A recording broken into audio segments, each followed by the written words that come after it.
Hello students, मैं doctor Naresh Chandnani स्वागत करता हूं आपका हमारे यूट्यूब चैनल एन के ऑनलाइन लर्निंग में। आप देख रहे हैं online lecture series on engineering mathematics 1। अब हम बात करेंगे इन फंक्शंस के फिजिकल मीनिंग्स की।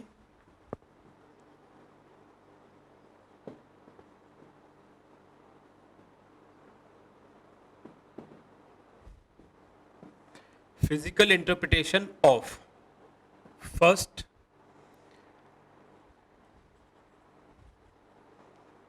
ग्रेडियंट। सबसे पहले ग्रेडियंट ऑफ एफ की बात करेंगे। तो जैसा कि हमने देखा कि अगर एफ कोई स्केलर फंक्शन है और डेल एफ हमने डिफाइन किया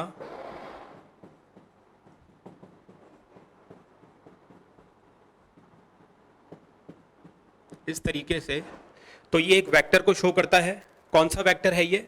suppose this is any scalar field. मान लीजिए ये कोई स्केलर फील्ड है और ये इसका कोई एक पॉइंट है।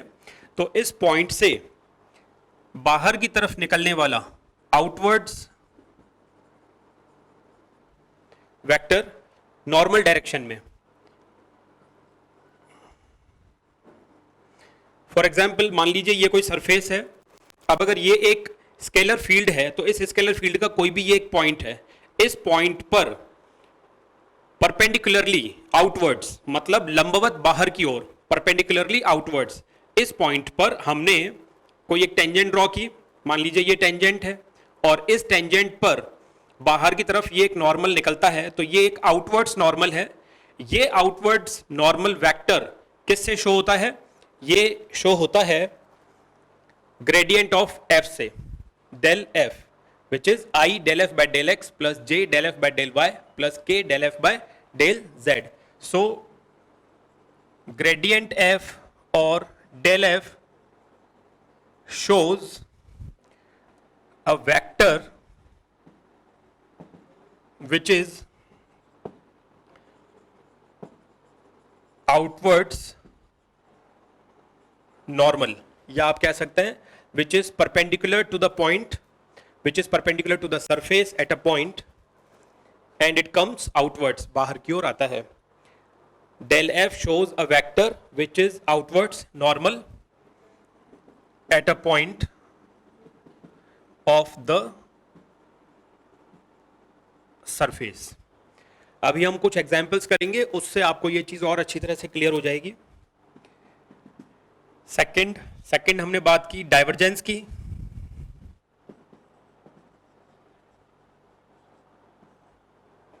तो डाइवर्जेंस अगर हम इसको हिंदी में समझें, डाइवर्ज का मतलब होता है फैलना। ठीक है, आपने जूनियर क्लासेस में कन्वर्जेंस, डाइवर्जेंस, ये दो वर्ड्स पढ़े होंगे। कन्वर्जेंस का मतलब होता है एक पॉइंट पर आकर के मिलना और डाइवर्जेंस का मतलब होता है एक पॉइंट से बाहर निकलना। तो डाइवर्जेंस को हिंदी में हम कह सकते हैं अपसरण, यानी कि फैलना।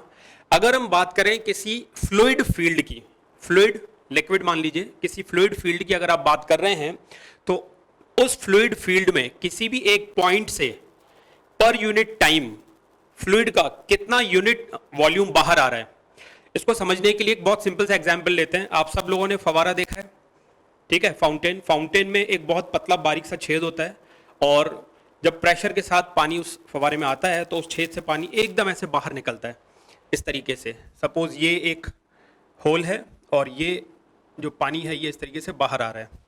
ओके, किचन में या बाथरूम्स में हमने सिंक देखे हैं। सिंक में क्या होता है? सिंक में भी एक होल है, उस होल में चारों तरफ से पानी जो है वो अंदर जाता है। ठीक है, ये तो है इनवर्ड्स। सिंक का एग्जाम्पल कैसा है? इनवर्ड्स फ्लो का, अंदर की तरफ फ्लो हो रहा है सिंक में। और फाउंटेन का एग्जाम्पल कैसा है? Outwards flow. फाउंटेन या फवारे में पानी बाहर की तरफ निकलता है। तो हम इसकी बात कर रहे हैं, हम डाइवर्जेंस की बात कर रहे हैं, यानी कि एक फाउंटेन का एग्जाम्पल ले लिया, तो यहां से बाहर की तरफ फ्लूइड फैल रहा है, डाइवर्ज हो रहा है, तो ये डाइवर्जेंस हो गया। तो डाइवर्जेंस का फिजिकल मीनिंग क्या हुआ? In a fluid field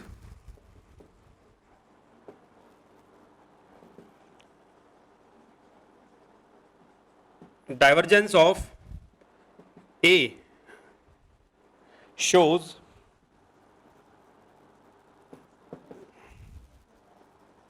the volume of the fluid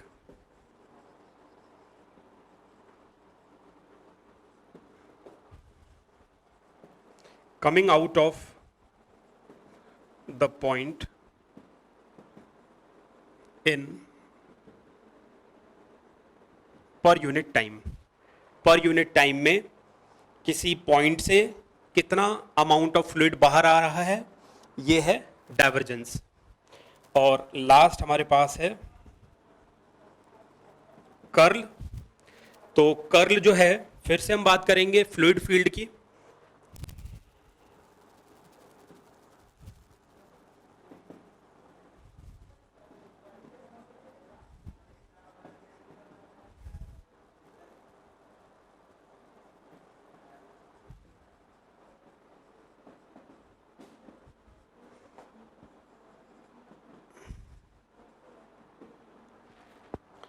curl of ए उस फील्ड के रोटेशन की बात कर रहा है, मींस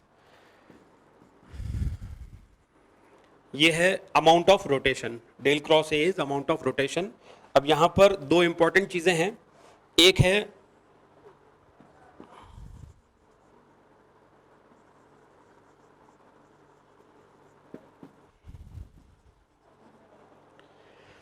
सोलेनॉइडल फील्ड। किसे कहते हैं solenoidal field? If divergence of A del dot A is 0, then vector A is solenoidal. Solenoidal field is if del dot A equal to 0, then field A is solenoidal field, and similarly irrotational.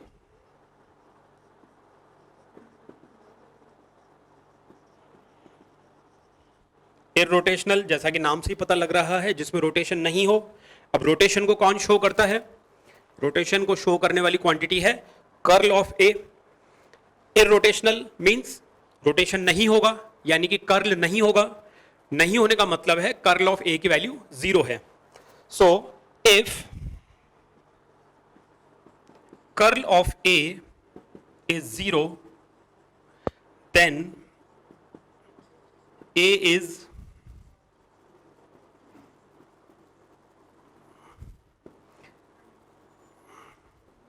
irrotational field. If curl of A is 0, then A is irrotational field. Differentiation of vector function को समझने के लिए हमने एक simple सा example लिया है। A particle moves along the curve x equal to T cube plus 1, y equal to T square and z equal to 2t plus 5, where t is the time. Find the components of its velocity and acceleration at time t equal to 1 in the direction of I plus j plus 3k. Now this is our question. From where we have to start? कहाँ से start करेंगे? आपको क्या निकालना है? Velocity and acceleration. तो आप जानते हैं velocity is rate of change of displacement. Acceleration, it is the rate of change of velocity. तो पहले वेलोसिटी निकालने के लिए आपको डिस्प्लेसमेंट निकालना होगा। डिस्प्लेसमेंट कैसे डिनोट किया जाता है? Vector R. डिस्प्लेसमेंट को जनरली वेक्टर आर से शो करते हैं। Vector R is equal to X I plus Y J plus Z K. X Y Z के वैल्यूज टी के फंक्शन में दिए हुए हैं। So vector R is equal to T cube plus 1 I plus T square J plus 2t plus 5k. So we can see that the displacement function r is a vector function of time t. Vector r किस पर depend कर रहा है? Time t पर depend कर रहा है। अब हम जानते हैं कि velocity vector v is dr upon dt। तो ये जो डिस्प्लेसमेंट फंक्शन है इसका टाइम के रिस्पेक्ट में डिफरेंशिएशन कर देंगे। Vector v equal to dr upon dt, 3t square I cap plus 2t j cap plus 2 k cap. This is velocity v. And acceleration, so acceleration is dv upon dt, या फिर आप कह सकते हैं कि d2r upon dt square. तो जो आपने ये वेलोसिटी फंक्शन निकाला है इसका फिर से टाइम के रिस्पेक्ट में डिफरेंशिएशन कर देंगे. 6t i plus 2j. यहां कोई t का टर्म नहीं है इसलिए नेक्स्ट k का टर्म भी नहीं आएगा.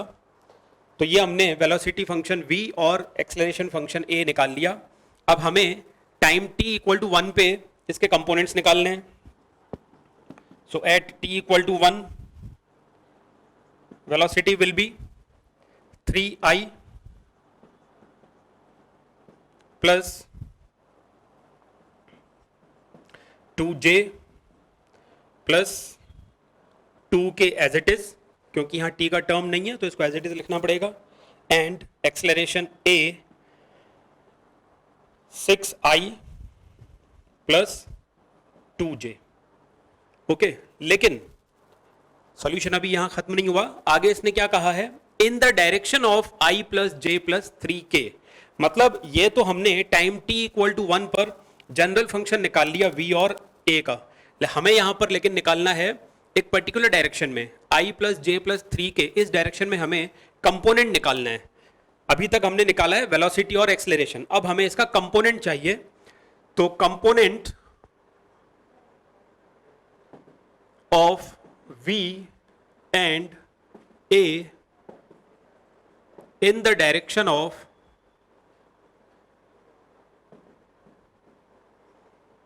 I plus j plus 3k.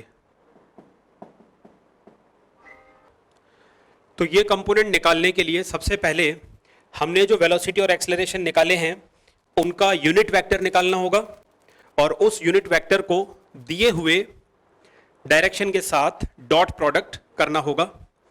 So for velocity, component of velocity, ठीक है, हम कंपोनेंट ऑफ वेलोसिटी की बात कर रहे हैं.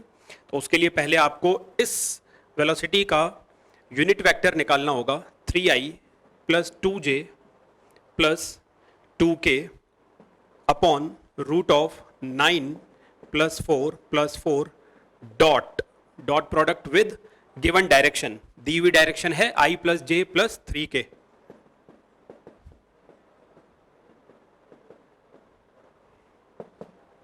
तो आपको मिल जाएगा 3 प्लस 2 प्लस 6 अपॉन रूट 17. सो 11 अपॉन रूट 17. और इसी तरह से आप एक्सेलरेशन के लिए भी कर सकते हैं. Vector a is equal to 6i plus 2j dot given direction i plus j plus 3k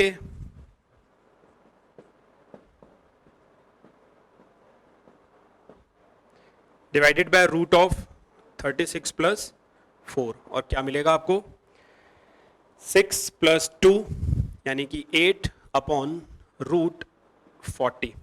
root 40 को आप आगे सिंप्लीफाई कर सकते हैं 4 इंटू 10 करके, या फिर आप यहाँ पर भी छोड़ सकते हैं. तो 8 अपॉन रूट 40. तो ये इस तरीके से हमने वेलोसिटी और एक्सेलरेशन के कंपोनेंट्स निकाल लिए. Now we are taking 2 more examples. Example 1, find the divergence and curl of a vector a equal to x square y I cap minus 2x z j cap plus 2y z k cap. Vector a is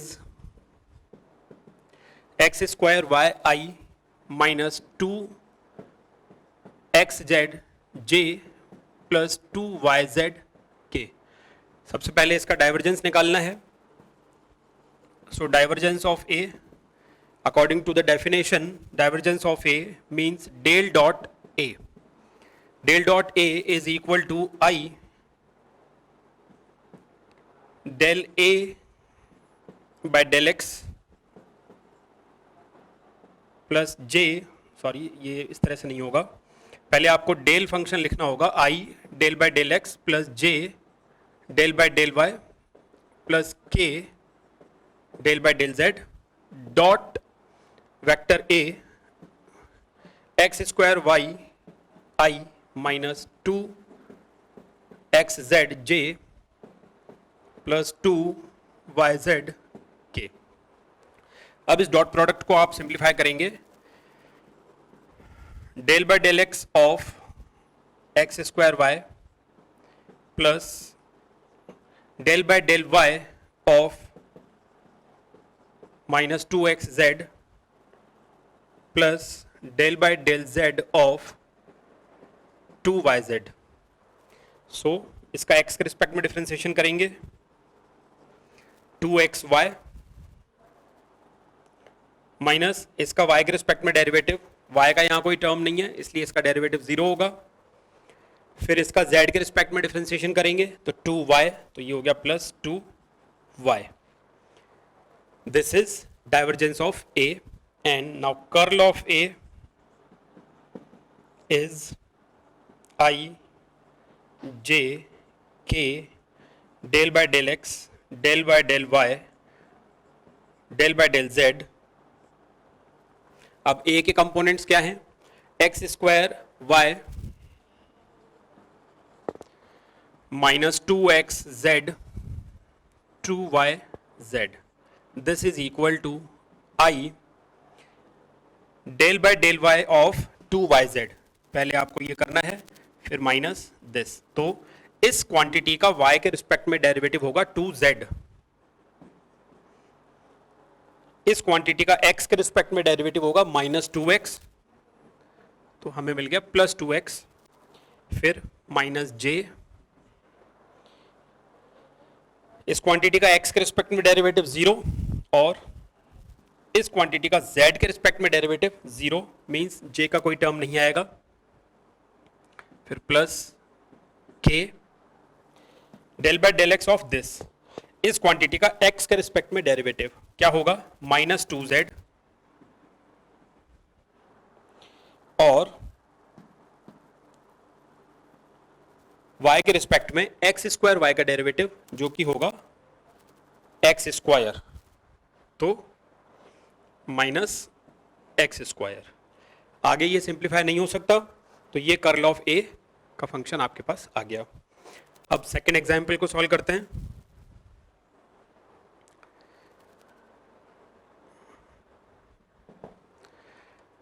find a unit vector normal to the surface yx square plus 2xz equal to 4। सबसे पहले तो आप ध्यान से देखेंगे ये एक scalar function है, मतलब ये एक स्केलर सरफेस दी गई है। इस स्केलर सरफेस के किसी पॉइंट पर 2, -2, 3 पॉइंट पर यूनिट वेक्टर निकालना है जो कि उस सरफेस के नॉर्मल मतलब परपेंडिकुलर हो।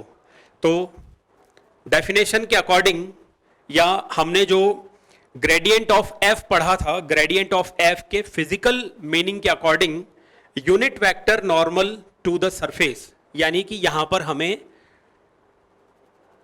इस सरफेस के ग्रेडियंट की जरूरत है। तो सबसे पहले f is equal to X square Y plus 2xz minus 4। सबसे पहले हमने सरफेस या स्केलर फंक्शन f को लिख लिया, X square Y plus 2xz minus 4। So now gradient of f is I del by del x of f plus j del by del y of f plus k del by del z of f।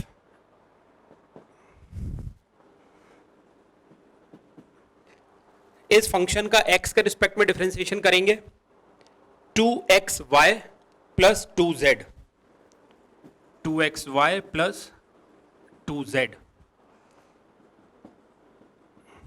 y के respect में differentiation करेंगे X square,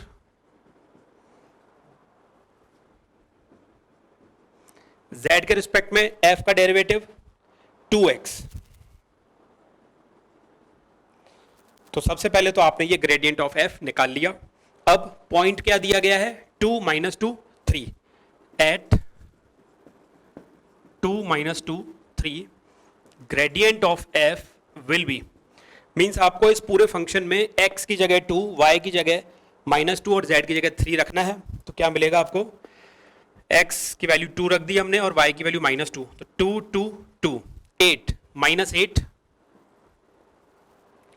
plus 2z 2 3 6, तो +6 -8 + 6 यानी कि -2i, फिर x square j यानी कि 2 square j, तो 4j, and finally 2x k, 2 into 2 4k,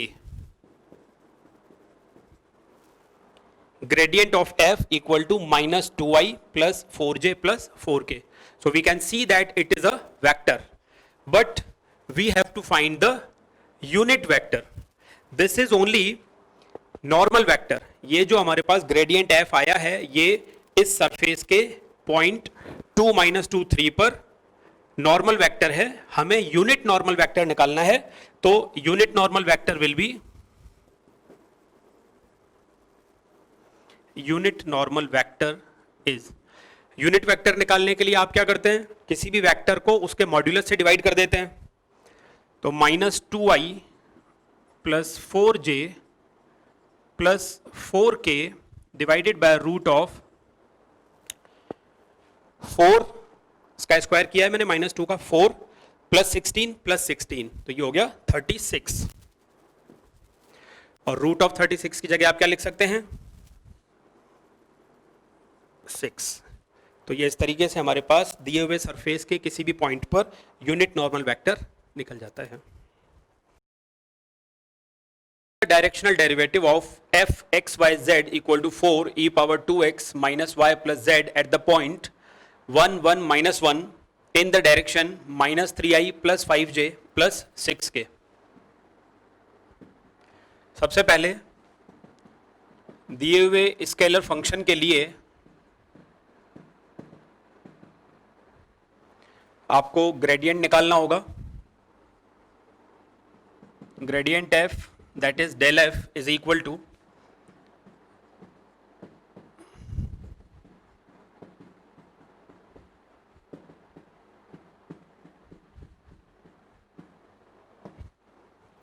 I del f upon del x plus j del f upon del y plus k del f upon del z, that is equal to I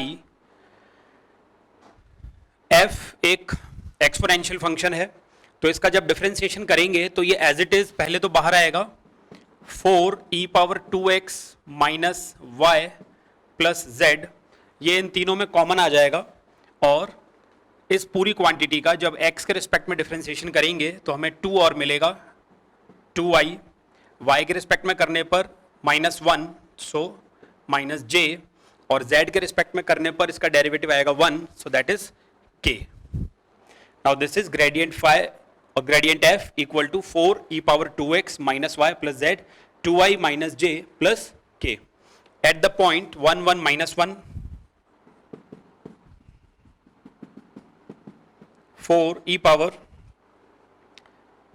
2 minus y, that is -1, z is also -1, 2i minus j plus k.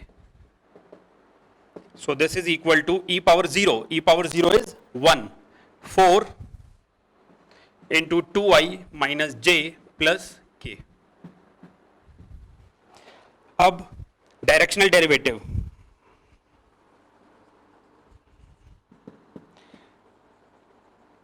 Directional derivative of f, इसे हम कैसे define करते हैं? Directional derivative को define करने के लिए gradient phi gradient f dot इस ग्रेडियंट f का डॉट प्रोडक्ट करेंगे किसके साथ?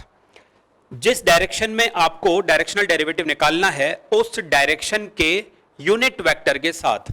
मान लीजिए आपको इस डायरेक्शन में डायरेक्शनल डेरिवेटिव चाहिए, तो हमने इसका नाम वेक्टर a रख दिया।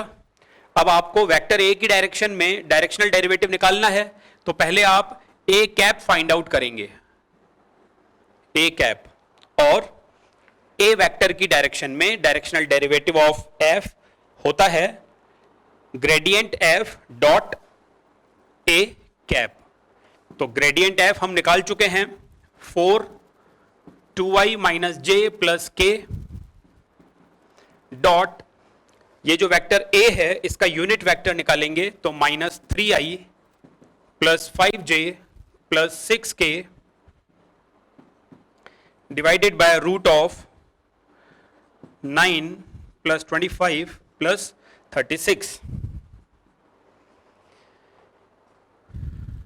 4 into minus 6 minus 5 plus 6 divided by 36 and 9 45, 45 and 25, ये हो गया root 70।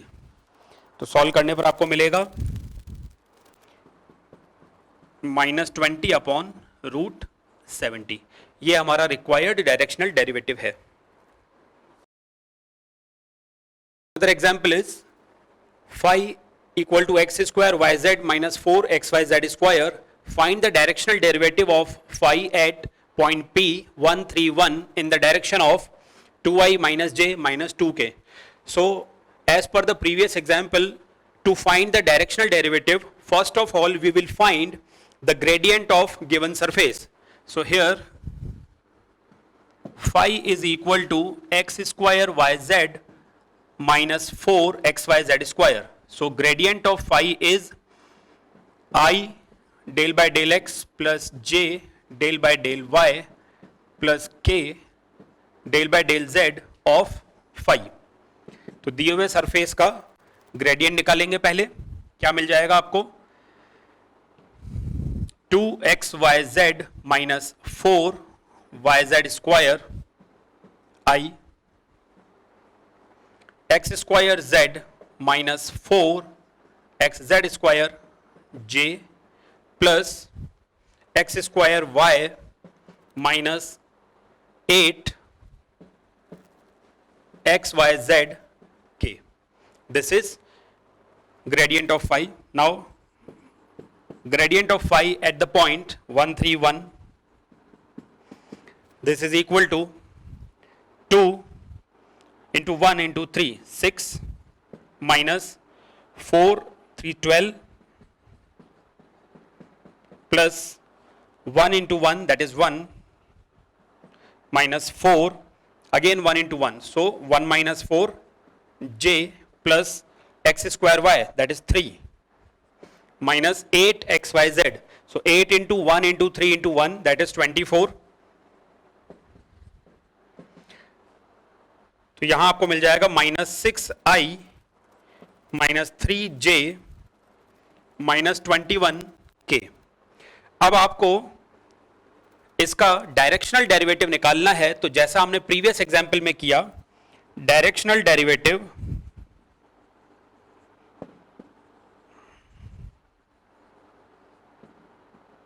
Of phi in the given direction, दिए हुए डायरेक्शन में हमें डायरेक्शनल डेरिवेटिव निकालना है। ये है दिया हुआ डायरेक्शन, इसे मैंने थोड़ी देर के लिए वेक्टर ए कह दिया है। तो मुझे इस वेक्टर का यूनिट वेक्टर निकालना होगा और gradient phi dot A cap, ऐसा करने से ए के डायरेक्शन में डायरेक्शनल डेरिवेटिव निकल जाएगा। So minus 6i minus 3j minus 21k dot 2i minus j minus 2k divided by root of 4 plus 1 plus 4। ये हमने क्या किया है, वेक्टर ए का यूनिट वेक्टर निकाला है। Now this is equal to, इन सब में से माइनस 3 कॉमन ला सकते हैं आप, तो minus 3 2i plus j plus 7k dot 2i minus j minus 2k upon 3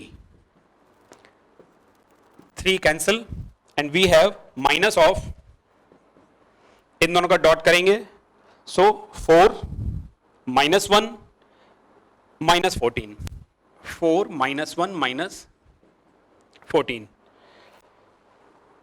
this is minus 15 plus 4 minus 11 into minus 1. So finally we have 11.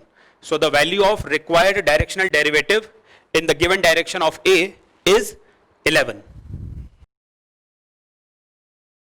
Next example is find the values of constants A, B and C so that the directional derivative of phi equal to ax y square plus by z plus c z square x cube at the point 1, 2, minus 1 has a maximum of magnitude 64 units in a direction parallel to the z axis. तो इस question में आपको constants A B C की values निकालनी है. There are 3 unknowns A B and C, so we must have 3 conditions. हमारे पास कम से कम 3 कंडीशंस होनी चाहिए जिनका इस्तेमाल करके हम ए बी सी की वैल्यूज निकाल सकें. क्या वो कंडीशंस इस क्वेश्चन में गिवन है? यहां दिया गया है the directional derivative has a maximum of magnitude 64. मतलब जो डायरेक्शनल डेरिवेटिव हम इस पॉइंट पर निकालेंगे z एक्सिस की डायरेक्शन में है वो, उसका मैक्सिमम मैग्नीट्यूड 64 है और वो z एक्सिस की पैरेलल डायरेक्शन में है. तो z एक्सिस की पैरेलल डायरेक्शन से कंडीशन निकलेंगी, मैग्नीट्यूड 64 है, यहां से कंडीशन निकलेगी और इन कंडीशंस को यूज करके हम a b c की वैल्यूज निकाल पाएंगे. तो सबसे पहले जैसा कि हम जानते हैं डायरेक्शनल डेरिवेटिव निकालने के लिए ग्रेडियंट ऑफ फाई निकालना होगा. Here phi is equal to ax y square plus byz plus cz square x cube. Therefore gradient of phi is equal to I del by del x phi plus j del by del y phi plus k del by del z phi. इस complete function का x के respect में differentiation a y square plus 3 x square c z square I plus y के respect में इसका derivative 2axy plus bz j. Now z के respect में derivative axy square, इसमें कोई z का टर्म नहीं है, 0. फिर यहां by plus 2cz x cube k. Gradient of phi at the point 1, 2, minus 1 is equal to y की जगह 2 रखेंगे 4a plus 3 into 1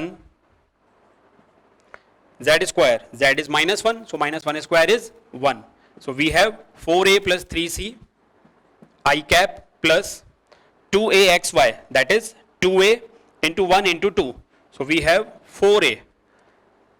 bz, z is minus 1, so we have minus b. j plus by, y is 2, so we have 2b plus 2c. z is minus 1, तो ये negative हो जाएगा. x cube, x की value 1 है, तो यहां पर 2b minus 2c रहेगा k कैप. ये हमने दिए गए पॉइंट पर ग्रेडियंट फाई निकाल लिया. अब ऐसा कहा गया है कि ये जो ग्रेडियंट फाई है ये z एक्सिस की पैरेलल डायरेक्शन में है. Since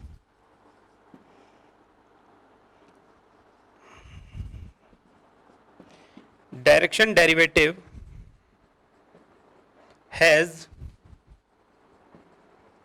maximum magnitude in the direction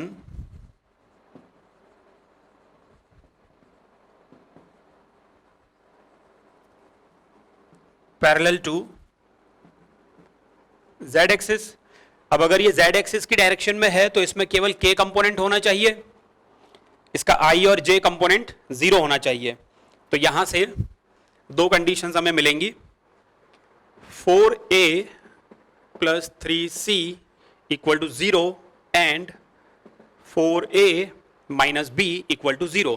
क्योंकि ये z एक्सिस की डायरेक्शन में है इसलिए इसका i और j कंपोनेंट 0 हो जाएगा. And further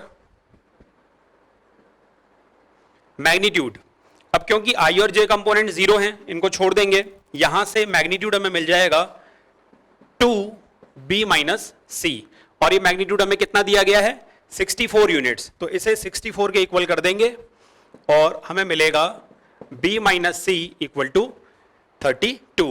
So now this is equation 1, 2 and 3. First of all we use second and third. From second and third, अगर सेकेंड और थर्ड को हम ऐड कर दें तो ये माइनस बी और प्लस बी कैंसिल हो जाएंगे, 4a minus C equal to 32, 4a minus C equal to 32, 4a plus 3c equal to 0, इनको आप यूज करेंगे, हेंस अगर इनको आपस में सब्ट्रैक्ट कर दें 4a minus 4a 0, 3c plus c 4c, 0 minus 32, सो c की वैल्यू आपको मिल जाती है -8, और c की वैल्यू -8 जब आप यहां पुट करेंगे, इसको इक्वेशन नंबर 4 दे देता हूं, तो c को -8 यहां पुट करने पर 4a plus 8 equal to 32, so 4a equal to 32 minus 8 यानी कि 24, a इक्वल टू 6, और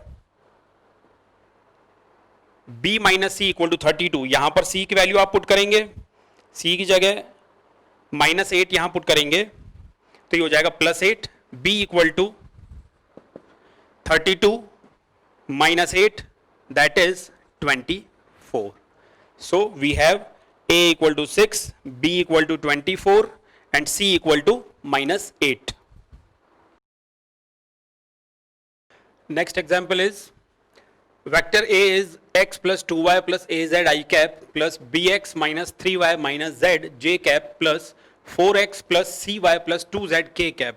Now here we have to find the constants a, b and c so that vector A is irrotational, and also we have to find the scalar potential of vector A. तो सबसे पहले हमें ये कहा गया है कि वेक्टर A irrotational है. लास्ट लेक्चर में हमने डिस्कस किया था इररोटेशनल वेक्टर का क्या मीनिंग है. If curl of any vector is 0, curl of A is 0, then vector A is irrotational. तो इस कंडीशन को हम यहां यूज करेंगे. सबसे पहले हम ए का कर्ल निकालेंगे, उसे 0 के साथ इक्वेट करेंगे और वहां से ए बी सी की वैल्यूज हमें मिल जाएंगी. Since vector A is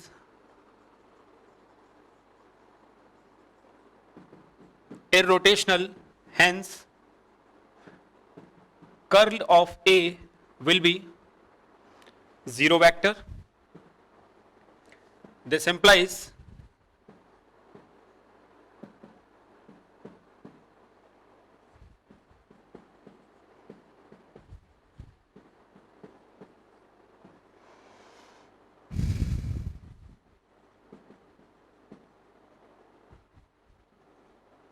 x plus 2y plus az, bx minus 3y minus z, और 4x plus cy plus 2z. This is equal to 0 vector. Simplify this. Determinant को आप solve करेंगे तो i component क्या होगा, del by del y of this c minus del by del z of this, इस quantity का z के respect में डेरिवेटिव, -1 आएगा तो यहां हो जाएगा +1, फिर -j इसका x के रिस्पेक्ट में 4, इसका z के रिस्पेक्ट में -a प्लस k, इस क्वांटिटी का x के रिस्पेक्ट में डेरिवेटिव करेंगे b माइनस यहां y के रिस्पेक्ट में करेंगे तो 2. This is equal to 0 vector. So this implies all the components should be 0. अगर कोई वेक्टर 0 वेक्टर है तो इट मींस उसके i, j और k सभी कंपोनेंट्स 0 के इक्वल होंगे.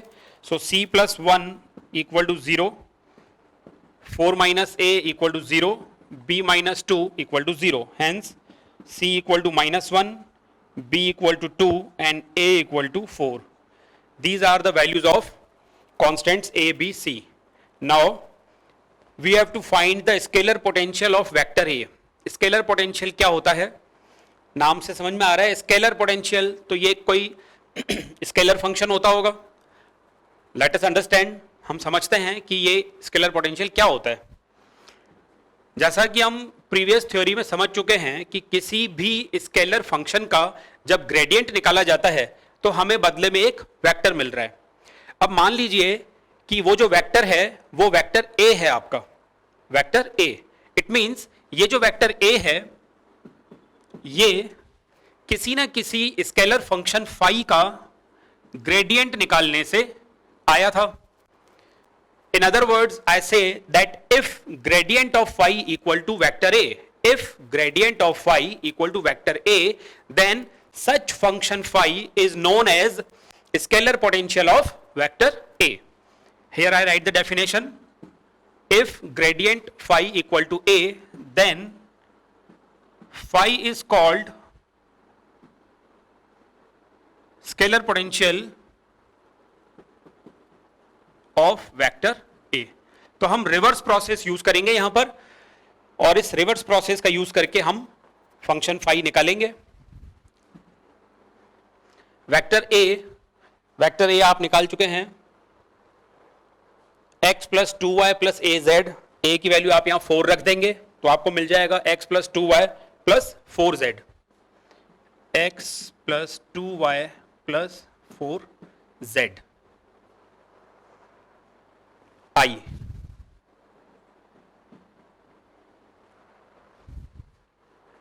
Bx, what is b? b is 2. So 2x minus 3y minus z. 2x minus 3y minus z j plus 4x plus cy plus 2z. c minus 1 निकाला है हमने, तो 4x minus y plus 2z k. This is equal to gradient phi. Gradient phi को components की form में लिखेंगे तो हमें मिल जाएगा I del phi upon del x plus j del phi upon del y plus k del phi upon del z. Okay, so here we have written vector A and here it is gradient of phi. Compare both sides, compare the coefficients of I, j and k.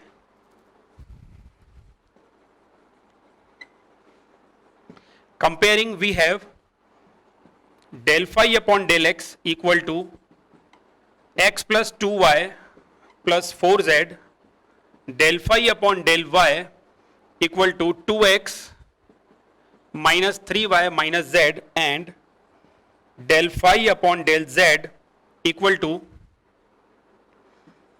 4x minus y plus 2z. Here we need phi.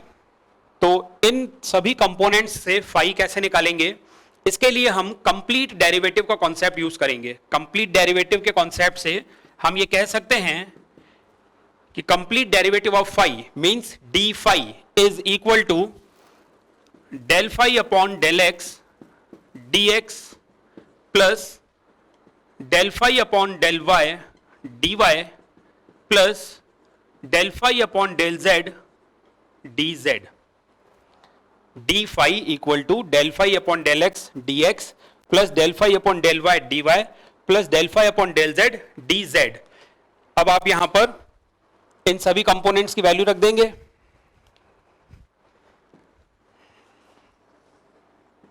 तो हमें क्या मिलेगा, d phi equal to x plus 2y plus 4z, x plus 2y plus 4z into dx plus 2x minus 3y minus z, 2x minus 3y minus z dy plus 4x minus y plus 2z dz. We have to integrate both sides. Integrate करने के लिए पहले आपको यहां terms को recollect कर लेना चाहिए. x dx minus 3y dy plus 2z dz। ये हमने ऐसे टर्म्स कलेक्ट किए हैं जहां dx के साथ x का फंक्शन है, dy के साथ y का फंक्शन है और dz के साथ z का फंक्शन है। अब हम मिक्स्ड टर्म्स को साथ में रखेंगे। 2y dx plus 2x dy plus 2x dy means मैंने ये टर्म ले ली है और ये भी टर्म ले ली है। x, y और z के टर्म्स हम ऑलरेडी ले चुके हैं। फिर यहां से 4z dx plus 4x dz और लास्ट में minus z dy, minus common ले लूंगा मैं, minus z dy minus y dz, तो मैं लिख सकता हूं प्लस y dz। ठीक है, इंटीग्रेट करेंगे। इंटीग्रेटिंग डी फाई का integral phi is equal to x का integral x square by 2 plus Y square plus 4z square by 2 that is 2z square. अब यहां ध्यान से देखेंगे आप, 2y dx plus 2x dy, 2 common ले लेंगे, y dx plus x dy, y dx plus x dy, इसे मैं लिख सकता हूं derivative of X Y. Product rule से y dx plus x dy को डेरिवेटिव ऑफ एक्स वाई लिख सकते हैं। तो अगर ये term derivative of X Y है तो इसका इंटीग्रल ओनली एक्स वाई हो जाएगा। Integral is X Y. Similarly next term का इंटीग्रल 4xz और लास्ट टर्म का इंटीग्रल माइनस yz। ठीक है, phi is equal to X square by 2 plus Y square plus 2z square plus X Y plus 4xz minus yz। अब क्योंकि ये हमने indefinite integration किया है विदाउट एनी लिमिट्स, सो C1 मैंने यहां पर एक constant of integration C1 add कर दिया। तो इस तरीके से हमारे पास कंप्लीटली फंक्शन फाई निकल जाता है। This phi will be known as scalar potential of vector A। This example is very important and you have to notice it very carefully.